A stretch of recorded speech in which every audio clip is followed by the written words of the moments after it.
aduga piba yadaba potu kasu piroi adu government semusu dum yawdaba yaroi Manipur da su moi leminadaba yaroi hujik koi ha khanaribas saunaribas soidra nongma nungsinarkani masina akoigi hek sahi sama sungna nungsinaroi haiba nate haiba si akoigi Japan Hiroshima da akoigi napi bobo hodana madhuda bom thadana dana tawudu wari shanaraga yasanaraga India da ki hena moi develop tawre dana ko wari bhariba auna si koi democracy ki process se adu akhoi si wari shanaraga phaminaraga adagi pen ba adagi nungai taba mayam si phongdong naraga da akhoi si turning point am laktoi ne ba adugi potu naksal lai haibi wani da hoji khar tawriba se masi posi yam sengna hargadi India government si sumai tong si yam sengna yam sang na yeng na lei roi ba mayam na masi asanum yeng lei ka hai je si one day moi lu gi matung ina soidra moi restore khane ba jamani mi ma haliba mi do no mo to no soi phaga ne ba hoji phaga bi ai aduga nongmai pairaga photo namdana tawdana tawriba aduga madugi potu government gi aya yaudana ma kariyo bi pari no indu madugi potu da nongmai paira urpa kai si ma nong soi phadoi ne ba choi phadoi ne nongmai na taba nongmai dugi mati amakhak ma pai bu da adugi mapum du kai le ha ga phadoi ne ba si kaino na te ba ko si India ni democracy sab country ni moina putau do tawraga sumpulai de leba pot adugi potu oiroeba nomodi one days choidara adugi asumra lakhine ba adubu aina hujik akoigi leibu train hi da hargadi kana go khardi yamna henman ba thabuk tawreba mi di mi sagi lamcha chatpa mi yawreba ko akoi aina dusi haje khre terrorist habise magi yen thina ba leitaba khana ba su leitaba ha adubu country magi machen makai tanana ba country madu wana ba aduga border state bu madu peace leitana ba apang apang mi hatpa apang ma yumai thaba adagi mara leitaba sai thatre nipan ga hakal leise ada report ne ba terrorist nagi Pelgam district ki terrorist me hatu da kano agang musa duga mai nupi duga mai husband do hapgi akhoi halon halamdri du ne ba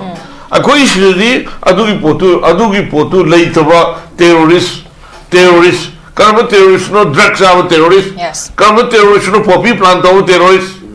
karma terrorist no akhoi deforestation to terrorist ko aduga magi nupini angang ni adagi amani khangdaba mana hatning mahat pa ren tawning mo tawdo adugi potu Manipur da leyeba adugi kanglup to aduda ne ba ina India government gi military na kaidu military crackdown tawdrim no ina laurije adugi kanglup to ne ba adu kuki kanglup to te ba kuki han khoi leminar ba kanglup to na te ba ko han lepa leminar ba kuki kanglup to na te ba adu kuki community haibu da karam ba kanosa libano haibu define tawraga any kuki na haibu do madu lokthok pi haibu demand do Shiv Sena di kuji a Delhi de Europe bane ba home minister adu Europe bane ba adu lokthok pi hoina ko adu yam shanghai ka no jiksi koi Manipur si da lady sing se ayamba noni lu tabu ba kari tawdo no khangda ba koi sai no phuko mo ngi phuko ko lu gi ai na si thabu si kari no khangda bi sai no mo yam se machi da bakta central state government kari ko khar to wir ko kanda mai thabu khar pai kanda ai mo mala ka ne ba aduna lakadra ba mathang gi ro hujik gi ro amagi ro central state government youth chinji han phajana yeng mo sang ba youth chinji hujik asaw mo moi masa da lai raga lami da saliba thaiba si pochi kaino thok da khagong da asaw na hana कनो मई चूरगा तौन तौन मखल की crime याम थोई सी अखोई सी ozone layer सु पाथरकपा अदुगा मणिपुर की लो and order Sissu तसेंगना अखोई की शांति लेतबसे पीस ओइदबसे मसिगी अयाम नहारोन सिंगसी अदुगी वखलोन द लाइबनेबा अदुई मथतुदा कनो अखोई की अदु पीद्रदी अदु अदगी इउटी डिमांड पीद्रदी गवर्नमेंट सेम यावरोइना हाइरेना खल्लेसेबा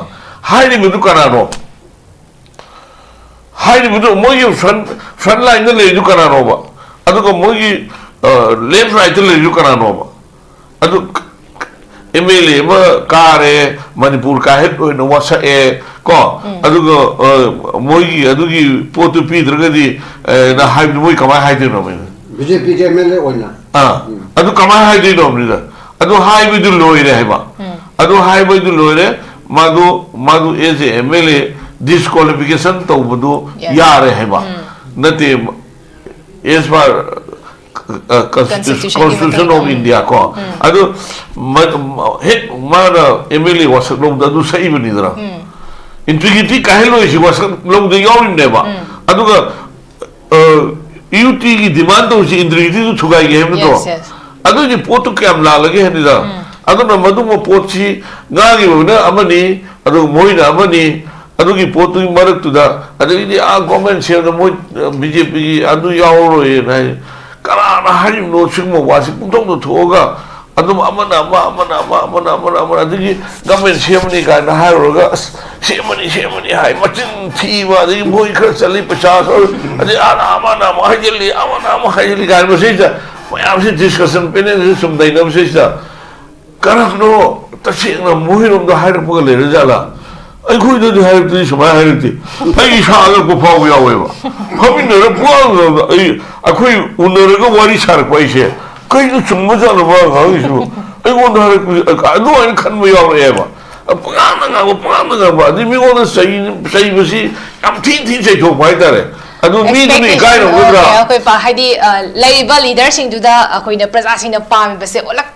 तरोक तबदरो मोर काना अखोइगी कहनी तहनिंग मना हेला काना तरोक तबदुगी पेन तबदुगी अदु हुजकी एमएलए सिंग फिराक तारे हेबी ओने मयाम ने सभी फिराक तारे को ममिन ममाई अखोइगी नो यंगवान खागबनेबा एमएलए सिंग छे एमएलए करी नुंदे उजुनु नो हाइबे लेइदे हेबनिदा सैमन न साक सार हेबी ओने अदु तौलेबे थबति सिनतेबा तसेंबदी बिरेना डिफोरेस्टेशन तो सेव तो होना तुरी घुमान लंबी पटा मैम कंगरम होना ड्रग्स मैम सारी मैम से ड्रग्स इसा इनौ कन्नम होना पॉपी प्लांटेशन तो नार्को टेररिस्ट की अगेंस्ट मोई फान पुनम तो मधुगी पोतु अदगी मु खुन लिसिंग में हेना अनरेकग्नाइज ओइना लेबदु रेकग्नाइज तौथोमा अदगी डीसी मैम न मोइबु निंथौ हापचिन बिरम्बा अदगी मोइ ma'am Cina चिंगसि Maru कोथोक्तो उफुन ओनबा अदगी अइंगा साखल कायरपा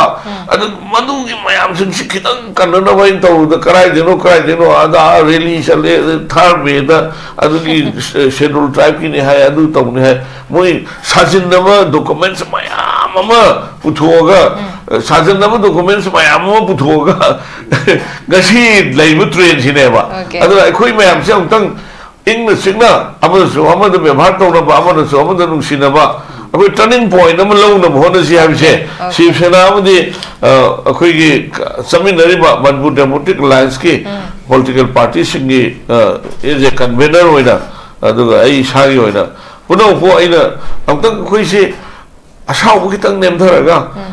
Bagum tombi dalak chage babung akhoi gi babung tesu adum sem chap mane ha bitara khoi hasi government si same gani haina khoi gi January horak paswai di yam kan na khoi gi praja sing gi expectation or khoi gi meeting forward tawdana khoi gi Delhi or Guwahati da meeting tawdana yam kan di honarami but adubu housing se amu January lo shelak paswai je amu khoi di manung da khoi gi process toram bai but adubu khoi gi silent oina laikiba gi pot am khak lakpa adu itara ga di hosik government same gani haina khoi na praja sing na expect to riba si step akatori bra se moi to riba have the confusion state the labor have tare hoju ji situation jina if kari gumba sema agana karam balenga orakani pamung kamai thamini pamung gi opinion ta yengbiru pulang po isai magi party magi kai khono sorry be magi nasigi kano se ano bo government se kam lenga ko gani have se yamna kano oiba pola ni habidi government system ni habigi natragana sem dore habigi adu sem akanda government na karam lenga ki modality ma kari mama lakadra du gwani ko yam ngai wari si ado kanone masi yam seng na hakanda center of the state akoi pr leriba manipur ki state center of the state government na hojik akoi ki leriba national democratic alliance ki leader sing na manipur the government na form to na ba inthi jana akoi yam na kupthana hojik yeng haitar ko sem na kan honari aduga manipur da bjp ki कार्यकर्ता पुनः Shiv Sena government मियाम पामदु खुदोल तमनब अखोई कन्न honorary हाइता government से हंदक की करिगुंबा first week सेसदा करम landing तौरबदी हान अखोई प्रजा सिंगी मरकता अखोई करिगुंबा खरा अवार पा लेबिसिंग से मसिदा मरुओइना हुजिक खोइगी गवर्नमेंट से तौदुबा अहाम थबक सिंगी मनुंगदा इंटरनल डिस्प्लेस पर्सन सिंगसे मसिगी खुंदा लेता हनबगी नौना को सिमा मीगी लेइबा खोइ पुनिंग सोकना मसा मसु मांगरबा मी कुंथ्रा मनी मंगा मांगरे अदुगा मी सोंगा हुबु हुंद्रा हेना सिगरे असनीगा हुंद्रा हेना सिगरे मी सि लिसिंग हुबुगी मथक्ता हुजिकसी कोई इंटरनल डिस्प्लेस ओइन लेनी है बा सहीदा अवाब खांग मसिंग गमदबा नुंगाइतबा करिगुमदगी कई कईनो तौदना कोई हेंग तौदना सिबि यावरे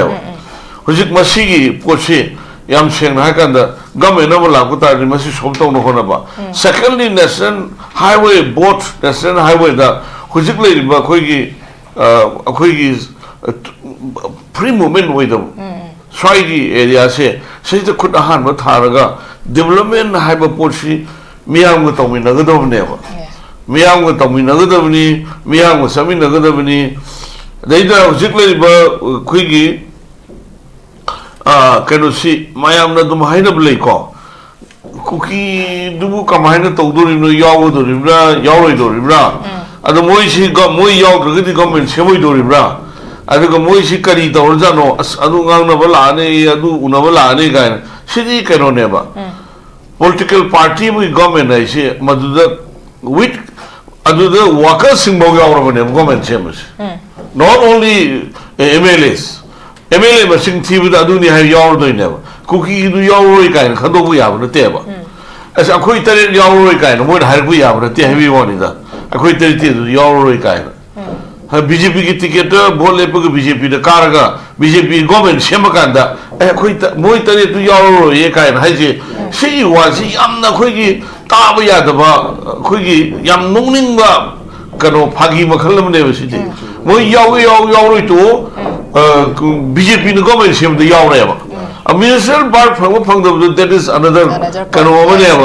a BJP yauro as adu yauro the government chamber guys no अरवाई दुगी पोतु अखोई नहीं नबु सुमदे अदगी ओजाना दुम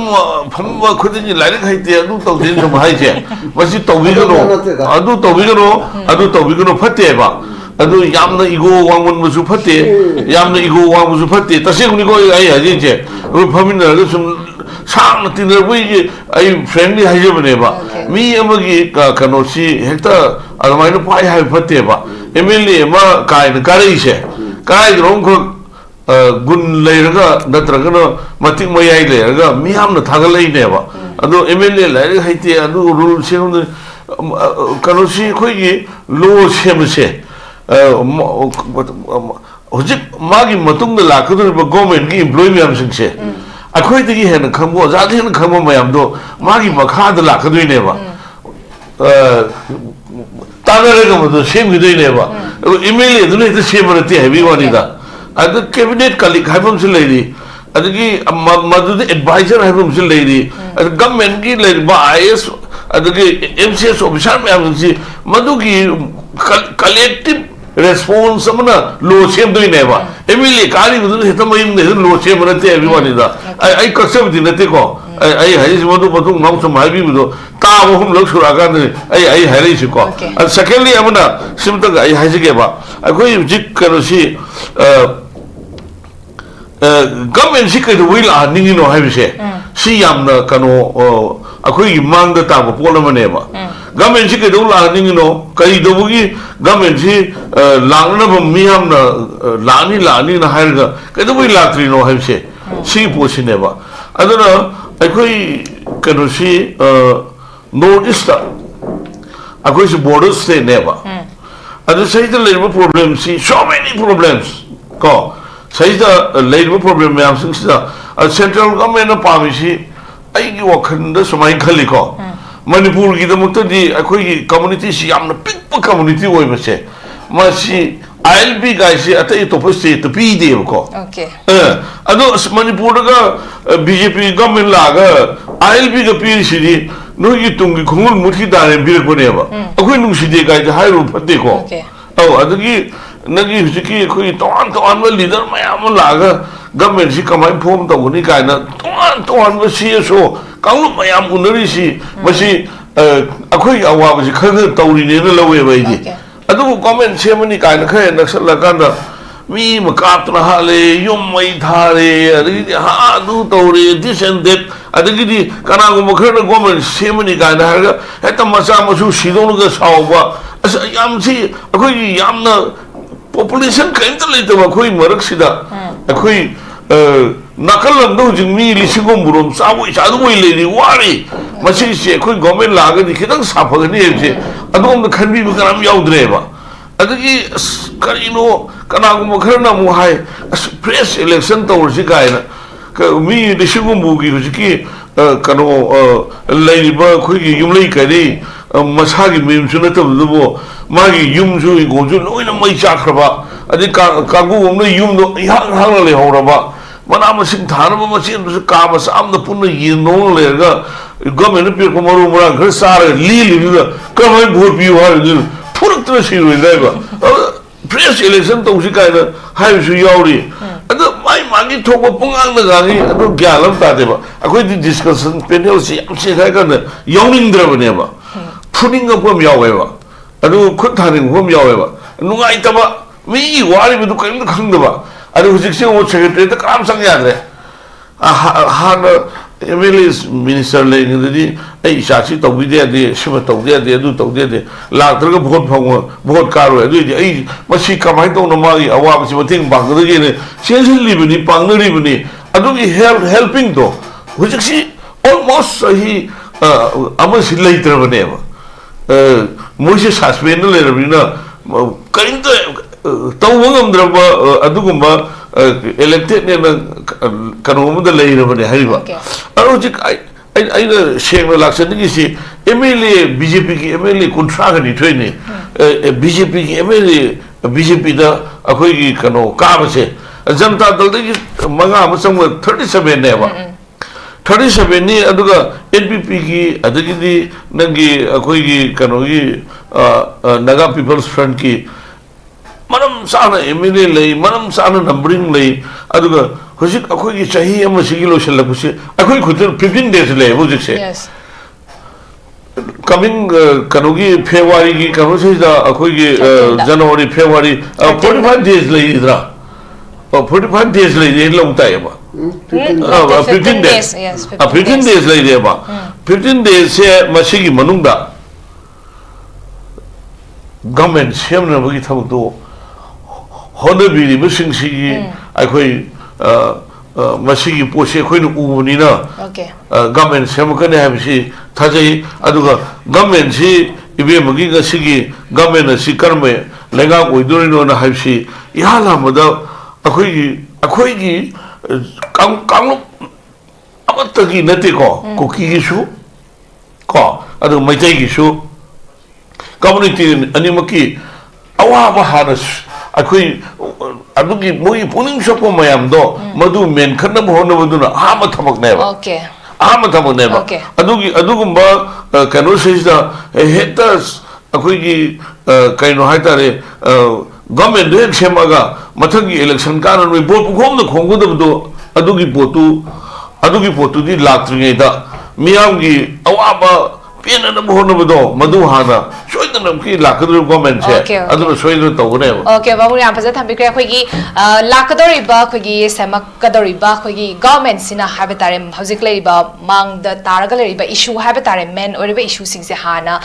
मसी द प्रायोरिटी पिरा काना थबक तौरक कनी हाबेगी थाजबा चाउन ले हाबा वफम दुने एमथंग ओजा सके पाबुंग ngasai अखोई पाबुंगना पानबिगिबदा सोखोई गवर्नमेंट सेमक तारगा दे अखोई ऑल कम्युनिटी की अखोई लेरिबा इलेक्टेड मेंबर्स सिंग लोने बक अदुम पार्टिसिपेट तौबगी वफम अदुम फोंदोकबिरी अखोई सोइदन मकिसु मदु तौरकनी हाबी आसासु थमजरी बट अदुबु मतांग स लक्चनिंगी बसे होगी कुकी एमएलए सिंगी साइट तगी हाबे तारे मखोई गे बस साइट तगी दी इफ काइगुंबा गवर्नमेंट से फॉर्म तौबदा मखोई से पार्टिसिपेट तौगनी करम मतमदा तौगदबनो हाबे मतमदा मखोना तालिबा सेपरेट administration with legislature यावसे पीगनी सेमकदोरिबा गवर्नमेंट सिना कोइगी अकंगनबा मतमंगी मनुंगदा हाबे तारे कोइगी 12 assembly election हाबे तारे assembly legislative हाबे तारे मसीगी कइनो मतम से लुइजिकान हाबे तारे मसी फावगी मनुंगदा पीगनी हाबेगी रिटर्न कमिटी पीरगदी मखोई गवर्नमेंट फॉर्मेशन दा पार्टिसिपेट तौगनी हाबेगी वफम खक फोंदोकी बट मसाइस दा पाबुं कमाई थमिनी पाबुंगे ओपिनियन दा बेमा कनोने डिमांड से डिमांड से अखोई इबाई मादा अखोई मसा सिंह न पियो हाय पोस्ट मपा माना पीबो गंबसु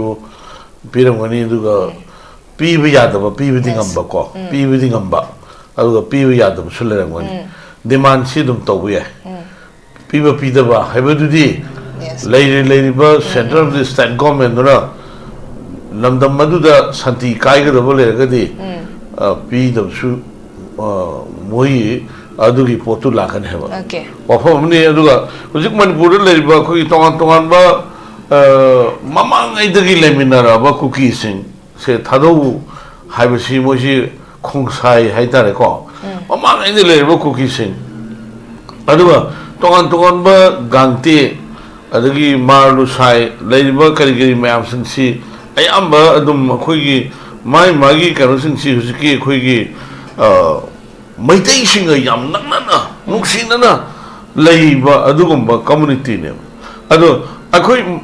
मणिपुर द लेइबा खोई ख्वाई पुनमक्से मणिपुरी हार खंगना दोइनेबा अदुगा मसैदा कुकी गी नगा गी मैतई गी पांगन गी को अदुगी अखोई गी यूटी तानबुगुम्बा जस अदुगा अदु पीद्रगदी गवर्नमेंट फॉर्मेशन द यावरे हाइबुगुम्बा अदुगुम्बा से सेंटर ने याम क्लैरिफिकेशन क्लैरिफाई तो हो रहा है दैट यूटी हबा करिगुम्बा से अदु आई पनिंग्रे को सेंटर ने फजना मोइदा मधुगी पोतु कन्विंस हो रहा है अदुम तालिबनी तानबदु कसु काइदे अदुगा पीबा यादब पोतु कसु पिरोय अदु गवर्नमेंट सेमसु तुम यावदबो यारोय मणिपुर दसु मोइ लेमिनदबो यारोय हुजिक कोई हा खनरिबा साउनरिबा से सोइदर नोमो नुसिनरकनी मसिना अखोइगी हेक सही साम सुंद नुसिनरोय हाइब नते हेबा सि अखोइगी जापान हिरोशिमादा अखोइगी नापी बबो हौदना मदुद बोम थादनदना तबुदु वारी सानरगा यासनरगा इंडिया दगी हेना मोइ डेवलप तौरेदना को वारी बहरिबा औना सि कोई डेमोक्रेसी की प्रोसेस से अदो अखोई सी वारी सानरगा फमिनरगा अदगी पेनदबा अदगी नुंगाइतबा मयाम सी फोंदोंनरकांदा अखोई सी टर्निंग पॉइंट अम लाक्तोइनेबा अदुगी पोतु नक्सल ले हाइबी वानिदा हुजि खर तौरिबसे मसिगी पोसी याम सेंगना हारगदी इंडिया गवर्नमेंट सी सुमाइ तोंसी याम सेंगना याम सांगना येंगना लेरोयबा मैमना मसी असदुम येंग ले काइन हाइजे सी वन डे मोय लोगी मतुगिना सोइदना मोय अरेस्ट तौरकनेबा ओजामनी मी महालिब मी दो नोमतो नोम सोइ फागनेबा होजि फागबि आय अदुगा नोंमै पाइरगा फोटो नमदना तौदना तौरिबा अदुगा मदुगी पोतु गवर्नमेंट की अयाब यावदना मा करियोबिदि पारिनोइदु मदुगी पोतु द नोमोइ पाइरा उटप काइसे मा नोम सोइदन फादोइनेबा 초이 파도니 농무이 나타봐 농무이두기 마티 아무각 마 파이브두다 아두기 마품도 가일레 하가 파도이네요 시 카노나테버코 시 인디아니 데모크라시 서브 컨트리니 모이나 북토도 떠오르고 숨불레이드 레이버 포트 아두기 포트 오이로에바 노무디 원 데이즈 초이더라 아두기 아수마라 라키네바 아두부 아이나 후지 거기 레이버 트레인지다 하르게디 까나고 그런데 얌나 헨만 타복 떠오래봐 미디 미 사기 럼차 쳤고 미 야오래봐 거 거기 아이 나주시 하이제 그래 테러리스트 하듯이 막 인티나 벌레 있다봐 큰나고 술래 있다봐 하 아두부 country magi macet makai tanana ba country madu wana ba aduga border state mu madu peace le tanana ba apang mi hat pa apang ma yum mai tha ba adagi mara le to sai thatre nipan ka hakal le je ada report ne ba terrorist nagi Pelgam district ki terrorist me hat to the kano agang sa duga mai ni pi duga mai husband do hat pi akoi halon halamdri du ne ba akoi shiri adugi potu leitaba terrorist karma terrorist no drugs are terrorist Yes. karma terrorist no poppy plant are terrorist karma terrorist no akoi deforestation to terrorist ko aduga magi nupi ni angang ni adagi amani khangdaba mana haning mahat pa rem tawning mo tawdo adugi potu manipur da leyeba adugi kangup to aduda ne ba ina India government gi military na kaidu military crackdown tawdri no ina lauri je Yes. adugi kangup to da ne ba adu kuki kangup to na te ba kuki han na khoi leminar ba kangup to da na te ba ko han le pa leminar pa kuki kangup to da na te ba adu kuki community haibu da karam ba kano salibano haibu define tawraga any kuki na haibu do madu lokthok pi haibu demand do Shiv Sena di kuji a Delhi de ire pire bane ba home minister da adu ire pire bane ba adu lokthok pi hoina ko adu yam shanghai ka no jiksi koi manipur si da lady sing se ayamba noni nu ta ko kari to do no khangda ba koi sai no phuko mo no gi phuko ko gi ai na si thabuk si kari no khangda ba sai no mo yam se machi da bakta central state government kari ko khar to wir ko kanda mai thabu khar pai kanda ai mo mala ka ne ba aduna lakadra ba mathang gi ro hujik gi ro amagi ro central state government youth chinji han phajana yeng mo sange ba youth chinji hujik asau ba mo ma sa da lai raga lami da saliba saliba thaiba si pochi kaino thok da khagong da asau na hana kanu mai churaga ton no khali kram yam thui si ai khoi si orjon layer su pathar pa aduga manipur gi loeno da si chu ta seng na khoi gi santi lai tam se peace oi da se masigi ayama naharon sing si adugi wakhalon da lai bane ba adui basatu da kanu khoi gi adu pidra ni adu adagi iuti demand pidra ni comment sem yaw na haire na khalle se ba haire mi du kana no haire mi du mo yu front line le du kana no ba adu ko mo gi left right le du kana no ba adu MLA ma kare manipur ka het no wasa e ko adugo moi adugi potu pidra gadi na haib moi kama haide no me BJP MLA oina adu kama haide no me da adu haib du loire heba adu haib du loire madu as a MLA disqualification to budu yare heba nate as far Constitution of India ko adu het mana MLA was no adu sai bani dara integrity kahelo isi was no de yorin ne ba adu ga UT ki demand to si integrity to thugai ge hem to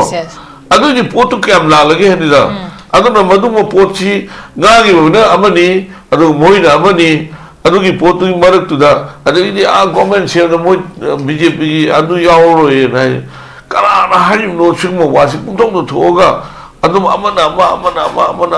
ꯑꯗꯒꯤ government ꯁꯦꯝꯃꯅꯤ ꯀꯥꯏꯅ ꯍꯥꯏꯔꯨꯔꯒ ꯑꯁ ꯁꯦꯝꯃꯅꯤ ꯍꯥꯏ ꯃꯆꯤꯟ ꯊꯤꯕ ꯑꯗꯒꯤ ꯃꯣꯏ ꯈꯔ ꯆꯠꯂꯤ ꯄꯩꯁꯥ ꯈꯔ ꯑꯗꯩ ꯑꯃꯅ ꯑꯃꯨꯛ ꯍꯥꯏꯖꯤꯜꯂꯤ ꯀꯥꯏꯅ ꯃꯁꯤꯗ ꯃꯌꯥꯝꯁꯤ ꯗꯤꯁꯀꯁꯟ ꯄꯦꯅꯦꯜꯁꯤ ꯁꯨꯝ ꯂꯩꯅꯕꯁꯤꯗ ꯀꯔꯝꯅꯣ ꯇꯁꯦꯡꯅ ꯃꯣꯏꯔꯣꯝꯗ ꯍꯥꯏꯔꯛꯄꯒ ꯂꯩꯔꯖꯥꯠꯂꯥ ꯑꯩꯈꯣꯏꯗꯗꯤ ꯍꯥꯏꯔꯛꯇꯗꯤ ꯁꯨꯃꯥꯏꯅ ꯍꯥꯏꯔꯛꯇꯦ ꯑꯩ ꯏꯁꯥ ꯑꯉꯛꯄ ꯐꯥꯎꯕ ꯌꯥꯎꯋꯦꯕ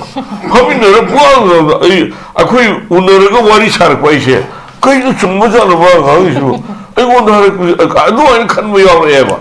ꯄꯨꯡꯉꯥꯡꯗ ꯉꯥꯡꯕ ꯑꯗꯩ ꯃꯤꯉꯣꯟꯗ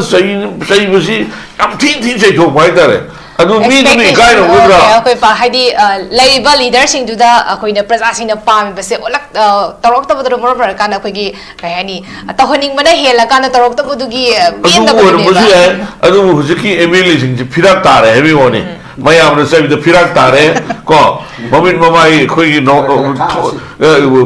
ꯌꯥꯝ ꯋꯥꯅ ꯈꯥꯡꯉꯕꯅꯦꯕ ꯑꯦꯝ ꯑꯦꯜ ꯑꯦꯁꯤꯡꯁꯦ ꯑꯦꯝ ꯑꯦꯜ ꯑꯦ ꯀꯔꯤ ꯅꯨꯡꯗꯩ ꯑꯣꯏꯖꯔꯨꯅꯣ ꯍꯥꯏꯕ ꯂꯩꯔꯦ ꯍꯥꯏꯕꯅꯤꯗ ꯆꯩꯃꯟꯗꯅ ꯁꯥꯔꯦ ꯍꯥꯏꯕꯒꯤ ꯋꯥꯅꯤ ꯑꯗꯨ ꯇꯧꯔꯛꯏꯕ ꯊꯕꯛꯇꯤ ꯁꯤ ꯅꯠꯇꯦꯕ ꯇꯁꯦꯡꯕꯗꯤ ꯕꯤꯔꯦꯟꯅ ꯗꯤꯐꯣꯔꯦꯁꯇꯦꯁꯟ ꯇꯧꯕ ꯁꯦꯞ ꯇꯧꯅꯕ ꯍꯣꯠꯅꯕ ꯇꯨꯔꯦꯜ ꯈꯣꯡꯕꯥꯟꯗ ꯂꯝ ꯄꯤꯕ ꯄꯇꯥ ꯃꯌꯥꯝ ꯀꯛꯅꯅꯕ ꯍꯣꯠꯅꯕ ꯗ꯭ꯔꯒꯁ ꯃꯌꯥꯝ ꯆꯥꯔꯤꯕ ꯃꯌꯥꯝꯁꯤꯡꯁꯦ ꯃꯁꯤ ꯗ꯭ꯔꯒꯁꯁꯤꯗꯒꯤ ꯏꯆꯥ ꯏꯅꯥꯎ ꯀꯟꯅꯅꯕ ꯍꯣꯠꯅꯕ ꯄꯣꯄꯤ ꯄ꯭ꯂꯥꯟꯇꯦꯁꯟ ꯇꯧꯕ ꯅꯥꯔꯀꯣ ꯇꯦꯔꯣꯔꯤꯁꯁꯤꯡꯒꯤ ꯑꯦꯒꯦꯟꯁꯇ ꯃꯣꯏꯕꯨ ꯐꯥꯅꯕ ꯄꯨꯟꯅꯅꯕ ꯇꯧꯕ ꯃꯗꯨꯒꯤ ꯄꯣꯠꯇꯨ ꯑꯗꯒꯤ ꯑꯃꯨꯛ ꯈꯨꯟ 1,000 ꯍꯦꯟꯅ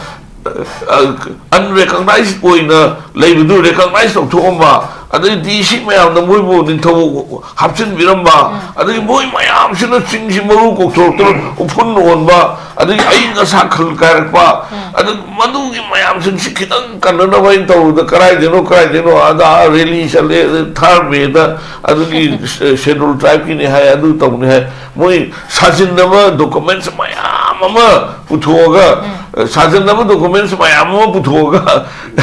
같이 레이브 트렌시네바 아들 거의 마야ም시 엄청 잉는 식나 아무도 ବ୍ୟବ하र तौनबा 아무도 नुसिनबा अखोई टर्निंग पॉइंट अम लौनब होनसि हाबिसे शिवसेना अमदि अखोईगी समिनरिबा मनपुर डेमोक्रेटिक अलायंस की पॉलिटिकल पार्टी सिंगी एज ए कन्वेनर होइना अदुगा आई सागी होइना पुनोपो आइना अमतंग अखोईसे असाउबु खितंग नेमधरगा अदुगा अखोई कर्ममतंदु साउगदगे हाबिदो अदुगी तंजामसु लाखने ओके फजन थबिख्रे पाबुंग ना एलोशला कंक्लूजन